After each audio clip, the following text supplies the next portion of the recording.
Arm forces को और भारत सरकार को कि उन्होंने एक ऑपरेशन सिंदूर को अंजाम दिया। मैंने अपनी बात में ये कहा कि एक इंटरनेशनल कैंपेन हमको चलाना चाहिए टीआरएफ के खिलाफ और ख़ास तौर से सिक्योरिटी काउंसिल इसको डेजिग्नेट करे और हमको यूनाइटेड स्टेट्स ऑफ अमेरिका को ये बताना है कि वो अपने ही मुल्क में इसको फॉरेन टेररिस्ट ऑर्गेनाइजेशन डेजिग्नेट करे।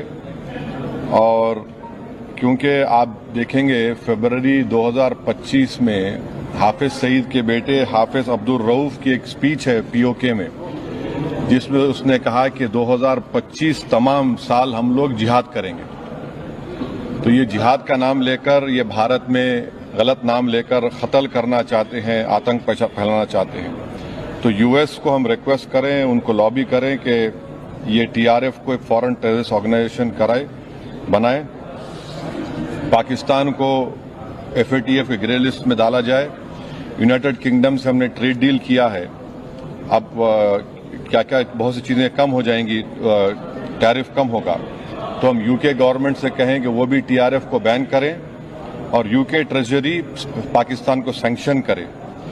यूनाइटेड स्टेट्स से हम ट्रेड डील करने जा रहे हैं और यूएस प्रेसिडेंट ने कहा कि जीरो टैरिफ होगा एग्रीकल्चर पर। तो ये मोर द रीजन है कि हम यूएस भी इसको कबूल करें। अब कश्मीर में गवर्नमेंट को के पास एक बहुत सुनहरा मौका है, तारीखी मौका है कि वो यकीनन पाकिस्तान को कन्फ्रंट करें मगर कश्मीरियों को अडॉप्ट करें। आप कश्मीरियों को खरीब करें और खास तौर से मैंने कहा कि जो पूंछ में जो लोगों की मौत हुई, सिविलियन लोगों की, और उरी में जो लोग जख्मी हुए, जिनके घर को नुकसान पहुंचा, गवर्नमेंट उनको टेररिस्ट विक्टिम का ऐलान करे क्योंकि पाकिस्तान शेलिंग में उनकी मौत हुई है, और सिक्योरिटी रिलेटेड एक्सपेंडिचर के तहत मरने वालों को एक्सग्रेशिया दे और सरकार उनका घर बना के दे। और मैंने कहा कि साउथ कश्मीर में गवर्नमेंट को बहुत एहतियात से काम करने की जरूरत है, वहां के यूथ को हमको खरीब करना है।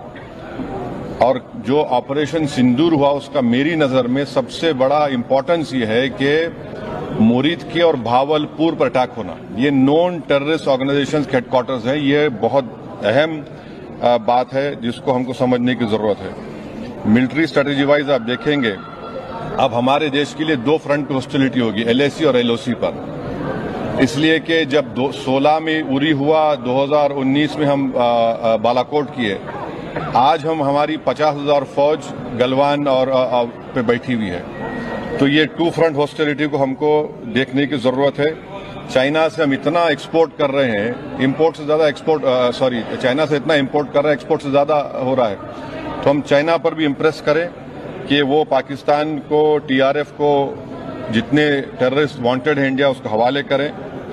और गवर्नमेंट से मैंने गवर्नमेंट से कहा कि आपने अच्छा जवाब दिया ओआईसी को और तुर्किया को हमको समझाना है कि तुर्किया पूरे विश्व में एक ऐसा कंट्री है जो अपने ही देश में जो टेररिस्ट ऑर्गेनाइजेशन है कर्ड्स, उनको बॉम्ब करता है।